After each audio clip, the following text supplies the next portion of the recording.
Yeah, what up, people? What's good? Good afternoon.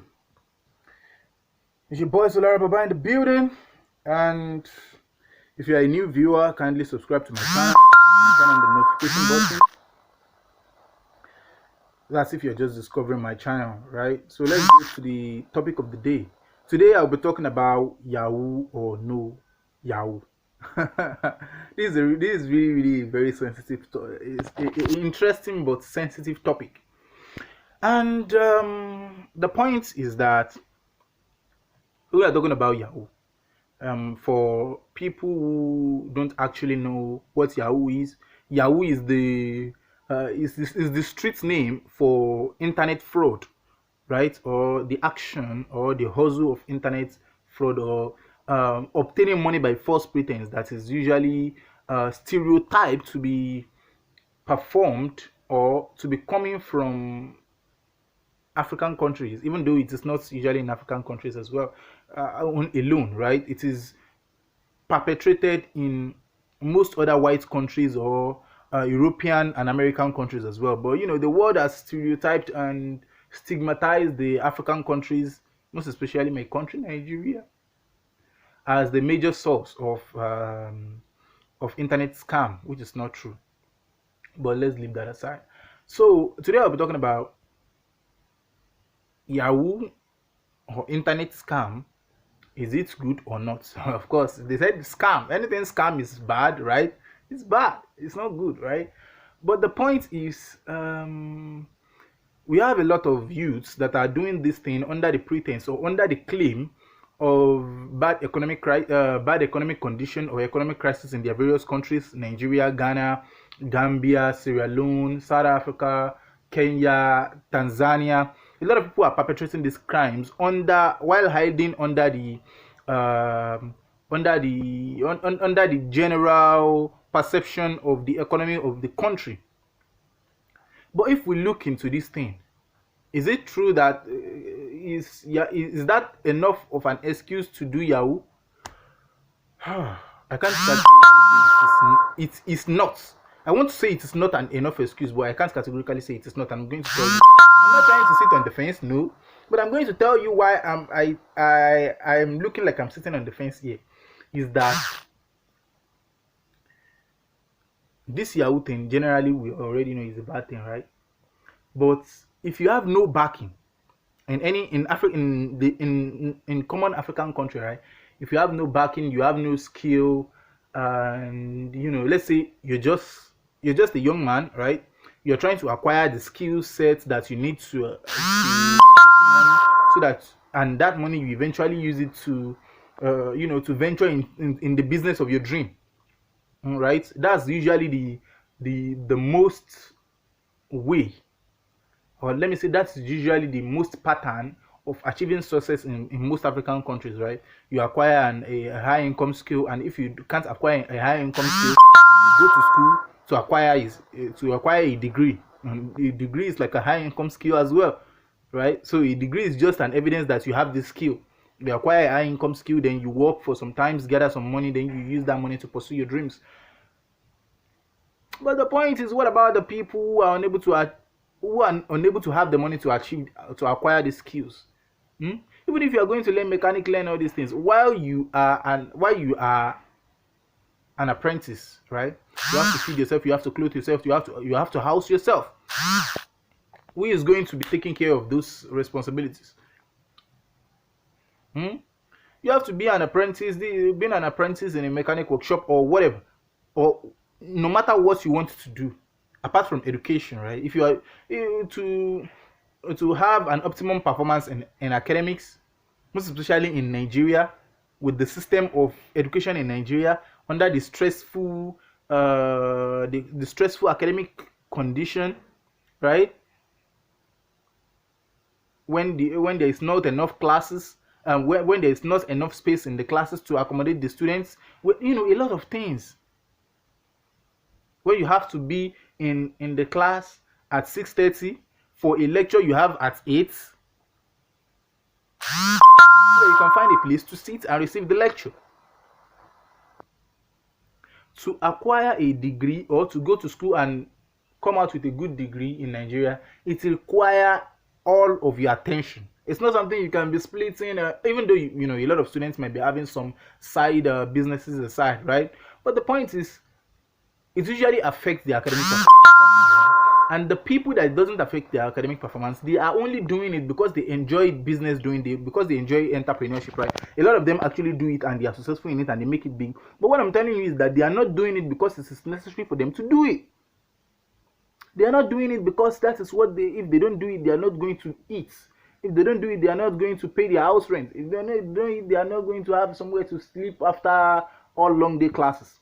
The same thing applies to someone who is trying to acquire a skill. While learning the skill, while moving up through the hierarchy of the pyramids to get to that level where you'll be able to have some kind of financial confidence in yourself and you can make money at will, at least a certain amount of money at will, to put your mind at rest while you pursue your major dreams. It's not easy.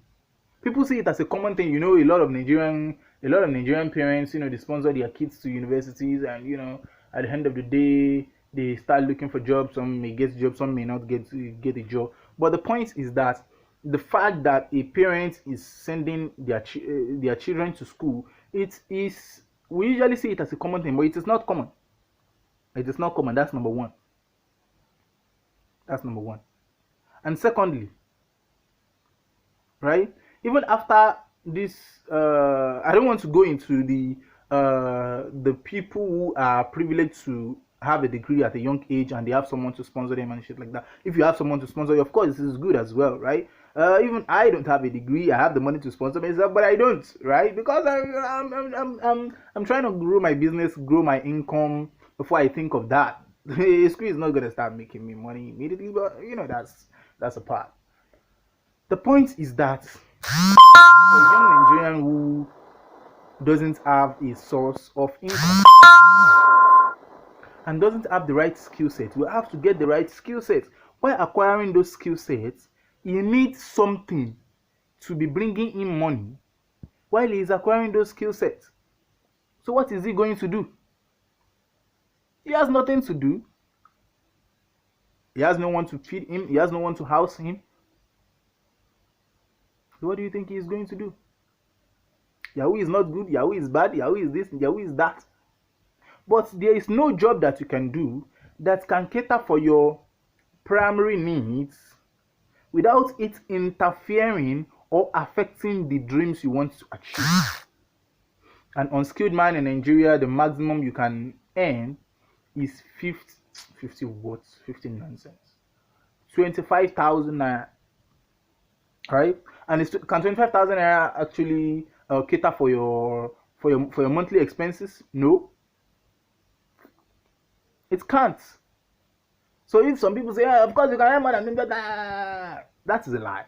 The point is, the people who actually earn more than that, they either have a degree or they have a certificate, maybe a OND, a HND or whatever, or they have experience in a certain business. On Twitter, maybe last week or a few weeks ago, you know, someone tweeted something that he met a woman who is making about 100,000, let's say like 150,000, right? And you know, from running a grinding machine business. That means he helps people to grind pepper, he helps people to grind food stuff, and that person is making 5,000 naira a day, minimum 5,000 naira a day, right? Let's say the person is making average of 5,000 naira a day, 5,000 naira a day in 30 days. That's 150,000. So 150,000 in a month. Let's say all the expenses, the shop cost, the market taxes that they used to collect in every market, you know, all these things like that. You know, all these expenses, you know, power, fueling, the grinding machine and everything. Let's say everything take about 50,000, and this woman is having a take home of 100,000. What I'm trying to tell you is that most of these things we used to see it as a small business. We used to see it as small business. It's just a tiny business. Or like we used to see it as a small business, but they have money in it, right? And that is the new initiative that people are trying to push out. That graduates always want to do white collar jobs alone. There are some jobs that are not white collar jobs that they can do, or some business that are not white collar businesses, or the posh businesses or the tush businesses that they can do, and they are going to make good money that they can live on from it, and this and that. The point is that it is a lie. Most of these businesses require some certain amount of experience or skill. I'm not gonna lie to you. If you think I'm lying, buy a machine. If you are in such shoes and you're having financial insecurity, then maybe you're looking for a business that you can do, and buy a grinding machine, and and look for a place you can locate it, a good location you can locate it, and locate it. If before you can locate a good location, if you have no experience in what I'm in this grinding machine thing, right? If you can look before you can locate the right place, it's gonna take you months, and you'll be spending money looking for that place, looking for looking for the things that you need. What are the things that you need? The right connection, right? The right set of people around you, because you can't go and locate you can't go and put a grinding machine in a what's the name, in a market where what they sell is stationaries. What do they want to grind? You have to locate it in the right place, right? And you need the right set of people to help you to look for it. You can't just go there and start. And even if you go there, let's say you go into a foodstuff market, let's say a Bodija market in Ibadan, or a Kotu market, or Oshodi market, or somewhere, right? And you buy a grinding machine and you take it there. What is the assurance that a lot of other people that are running grinding machine business also are not there? You see, a lot of all this. I'm not going to lie to you. Huh? It only takes the people who have some kind of background backing to actually get ahead in Nigeria, most especially in business or anything. The rest have to get their hands dirty. And getting their hands dirty, not just getting their hands, breaking their fingernails. High amount of gratification. It's not about hustle. It's about suffering. It's about pain.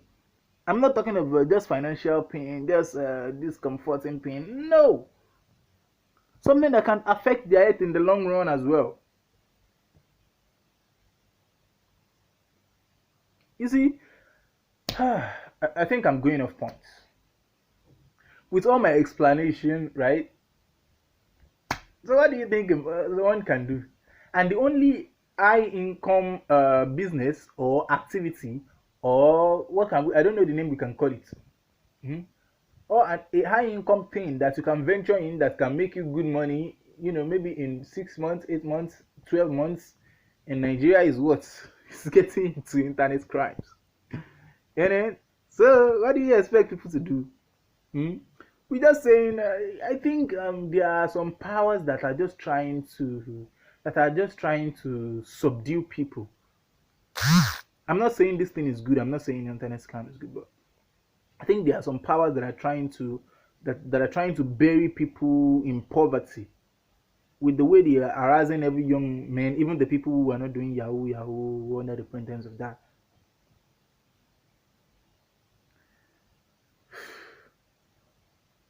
But the point is, if I'm not going to lie to you, there are only 3 ways to make it in Nigeria. Even not only to make it, I can tell you that 95%, 97% of the people who have been successful in Nigeria, one way or the other, in every aspect, in every field of life, have 3 things: family backing, family support, or family backing, family support. Not that their family is actually giving them the money to run any business, right? But I'm talking of the support, emotional support.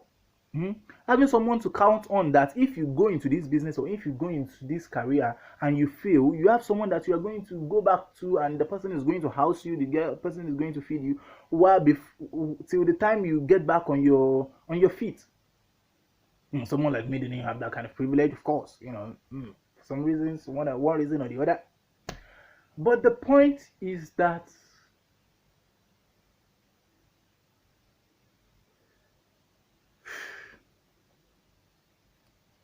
back to what I'm talking about.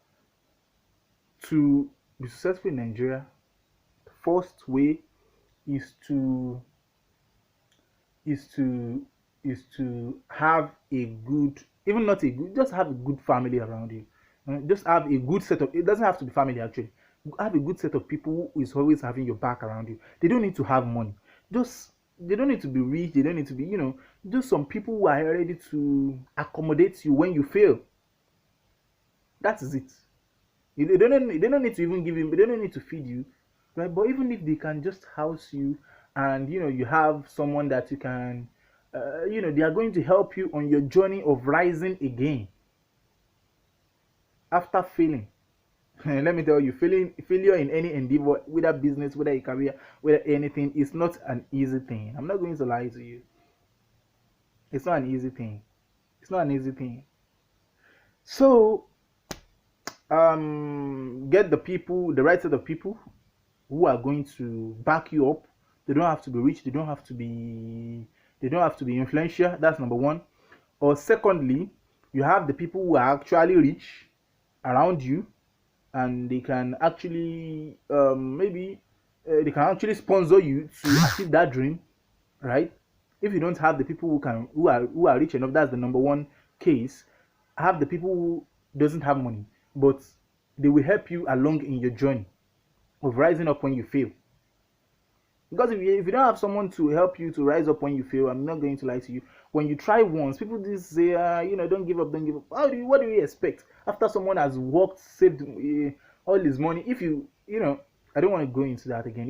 You work, saved all your money for about, let's say, 5 years. How much do you think you can raise in 5 years to acquire a skill? Let's say even in 3 years, how much do you think you can save in 3 years working without a skill in Nigeria? How much do you think you can save? That is not up to a money you are going to lose in a 4-month, 5-month business. And when you lose it, you go down the drain. Your 3 years of hard work has just gone within 3 months, 4 months. What are you going to do? You will give up on yourself. Then you start living a mediocre life, and you stop dreaming and stop wanting to be successful or chasing any financial success or whatever, or financial freedom. You will give up and start living your life the any way destiny has brought it. So I'm not doing this video to encourage anyone to be perpetrating crime or to be doing anything, but I'm only doing it because I know a lot of people know these things are going on, right? But everyone is having a doubt that maybe this is this, maybe that is that, maybe you can actually make it without this.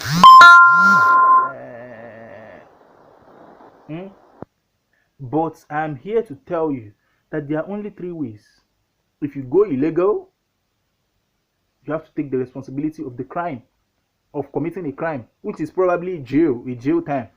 You either have the rich people who can actually support your dreams, or have the poor people who can't actually support you financially, but they are ready to help you as much as they can after you fail in rising up, to rise up after you fail. Or you go illegal. And if you go illegal, you must be ready to face the consequences. So those are the 3 risks in being successful in any African country. I'm not going to lie to you. That's it.